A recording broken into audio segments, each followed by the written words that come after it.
Agora vamos falar sobre o resumo. Depois do título, certamente é a parte mais lida de um artigo científico. Conforme aumentou o volume de publicações científicas, tornou-se cada vez mais difícil para os pesquisadores acompanhar todas as novas informações e ler todos os artigos em suas versões completas. Com isso, o resumo surgiu como uma forma de permitir que os leitores avaliassem rapidamente se o conteúdo do artigo é relevante para suas necessidades. Além disso, os resumos se tornaram muito importantes para as bases de indexação dos artigos. Quando bem construídos, os resumos permitem que os artigos sejam encontrados com mais facilidade quando há pesquisas de potenciais interessados utilizando palavras-chave. Isso aumenta a visibilidade e o impacto do trabalho científico. Nesse momento, vamos tratar apenas do resumo informativo, que é o que nós utilizamos nos artigos da área de saúde coletiva, em especial na epidemiologia. Nesse tipo de resumo, os autores oferecem uma visão completa do estudo, incluindo métodos, resultados e conclusões. Mas dentro desse modelo de resumo, há uma distinção importante que varia de revista a revista. Enquanto alguns periódicos solicitam um resumo narrativo, outros requerem resumo estruturado. O estruturado é organizado em seções distintas e nomeadas, cada uma abordando um aspecto específico do artigo.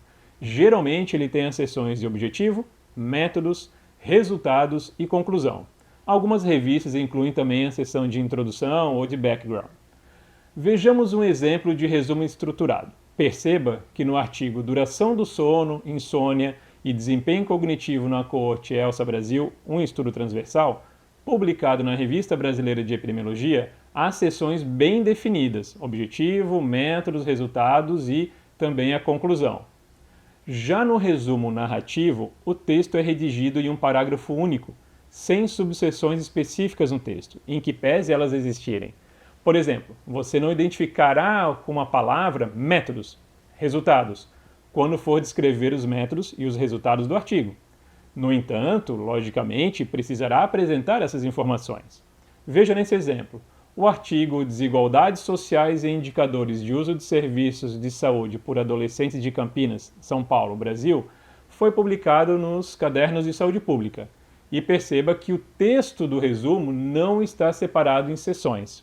Trata-se de um parágrafo único em um resumo chamado narrativo. Agora vamos dar uma olhada no conteúdo de cada seção do resumo. No objetivo, o autor deve indicar exatamente o que o estudo pretende descobrir ou analisar. Geralmente é uma frase curta, que deve estar perfeitamente alinhada ao objetivo que está escrito lá no final da seção de introdução. Nos métodos, são indicados o desenho do estudo, a população estudada, o período a que o estudo se refere, aspectos essenciais dos métodos, em particular sobre variáveis de maior relevância, e também as técnicas analíticas utilizadas. Nos resultados, apresentam-se os principais achados do estudo, incluindo estatísticas e medidas relevantes, como valores de intervalo de confiança e outras métricas específicas. Sempre se deve partir do geral, nesse momento, para o particular ali nos resultados.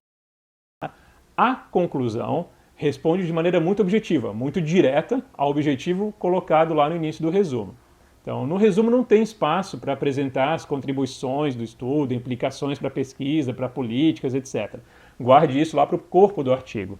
No resumo, vale mais a pena gastar palavras nos resultados e nos métodos do que ser prolixo na conclusão. O uso do resumo narrativo ou estruturado dependerá das normas da revista. O mesmo ocorre com o tamanho permitido, que pode ser medido em caracteres ou então em palavras, e ser bastante curto ou mais flexível. Por isso, é essencial ler bem as normas da revista e também os títulos dos artigos recentemente publicados por ela. De qualquer maneira, há aspectos básicos que devem ser observados em um bom resumo e eu vou compartilhar com vocês. O primeiro ponto é clareza e objetividade. O resumo deve ser claro e direto, apresentando as informações essenciais sem ambiguidades. O resumo é curto, certo? Então escolha bem as palavras e use apenas aquelas que são mais importantes. Cada frase deve agregar valor, evitando-se redundâncias ou então alguns detalhes que são desnecessários. O segundo é relevância dos conteúdos. Inclua apenas elementos mais importantes do estudo, como o objetivo principal, os principais aspectos metodológicos, como já mencionado, os resultados mais significativos e a conclusão que responde ao objetivo. Ressalte sim a força metodológica e os principais resultados, mas evite detalhes excessivos sobre métodos ou então dados secundários.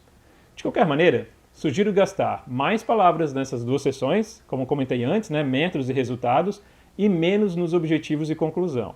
Caso o seu estudo seja epidemiológico, é importante incluir indicadores e medidas específicas, como risco relativo, prevalência, incidência, odds ratio, etc., para ilustrar os resultados.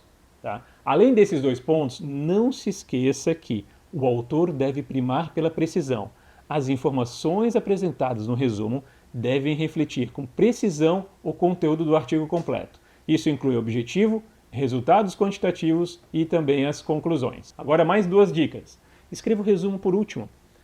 Depois de completar o artigo, quando todos os resultados e conclusões já estiverem claros, escreva o resumo. É a mesma dica dada para o título. Com todo o artigo escrito na cabeça, é muito mais fácil definir as principais informações que irão compor o resumo. Tá bem? Grave isso. E também faça várias revisões. É importante revisar o resumo várias vezes para garantir que ele seja um reflexo fiel do artigo, esteja claro e também preciso. Caso possível, revise-o novamente uns 2, 3 dias depois de concluí-lo, já com a cabeça mais arejada. Também é interessante circular o texto com os coautores, para que eles possam oferecer novas perspectivas e ajudar a eliminar ambiguidades. E agora, ressalto alguns erros a serem evitados no resumo. Primeiro, ser prolixo. Gastar palavras com informações pouco importantes, omitir aspectos metodológicos ou resultados importantes, colocar objetivo diferente do apontado na introdução, interpretar e discutir resultados na conclusão. Evite isso, tá bom? Bem, espero que esses comentários ajudem a construir ótimos títulos e ótimos resumos.